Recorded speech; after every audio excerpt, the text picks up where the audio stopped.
বিধানসভা কর্মচারী ওয়েলফেয়ার অ্যাসোসিয়েশনের প্রথম দ্বিবার্ষিক সম্মেলন অনুষ্ঠিত হয় শনিবার।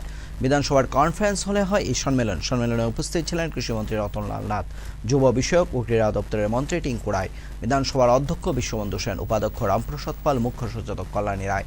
মন্ত্রী টিঙ্কু রায় বলেন, দেশের সাথে রাজ্যের প্রায় সমানতালে এগিয়ে চলছে। গত 7 বছরে রাজ্যে ব্যাপক পরিবর্তন হয়েছে। প্রথমবারের মতো দ্বিবার্ষিক সম্মেলনকে কেন্দ্র করে রাজ্য বিধানসভার কর্মচারীদের মধ্যে উৎসাহ এবং উদ্দীপনা ছিল লক্ষণীয়।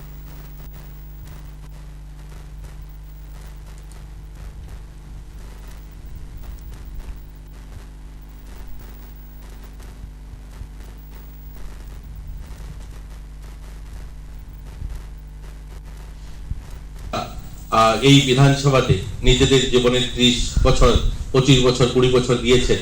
তো এখানে যে সরকার পরিবর্তন হলো 2018 সালে একটা নতুন সরকার আসলো, নতুন সরকারের প্রতিনিধিরা রাজনৈতিকভাবে পদার্পণ করলো এই বিধানসভাতে। এখানে অনেকগুলো তাদের মত অভিমত তারা ব্যক্ত করে, সেগুলো বাস্তবে রূপান্তরিত হচ্ছে কিনা আপনারা কি রিয়েলাইজ করেন? সেগুলো নিয়ে কোনো সময় আপনাদের মধ্যে আলোচনা হয় কিনা? হ্যাঁ, আমরা যাদেরকে দেখছি আজকের বিধানসভায় সত্যি এগুলো পরিবর্তন হয়েছে। দেখুন, আমি আমার বক্তব্য খুব দীর্ঘায়িত করব না। আমি এই যে আজ সাধারণ একজন নাগরিক হিসাবে, যে মন্ত্রী নয়, আপনারা যেহেতু এখানে এমপ্লয়ি যারা রয়েছেন, আপনাদের নিজেদের একান্ত বিভিন্ন বিষয় নিয়ে আলোচনা হবে, আপনাদের অনেক সমস্যা নিয়েও আলোচনা হবে, সেগুলোকে কি করে সমাধান করা হয় সেগুলো নিয়ে আলোচনা হবে। আমি যদি সাধারণ নাগরিক হিসাবে বলি, আমার বাড়ি ধর্মনগর, আমি ধর্মনগর থেকে আসি। আমার সঙ্গে আরেকজন আছেন বিশ্ববন্ধুদা, আপনাদের অধ্যক্ষ যিনি আছেন, তিনিও সেটা রিয়েলাইজ করেন, আমিও সেটা রিয়েলাইজ করি। হ্যাঁ, রাজ্যের পরিবর্তন হয়েছে। ত্রিপুরা রাজ্যে পূর্ণ রাজ্যের মর্যাদা পেয়েছে, 51 বছর পার করেছে।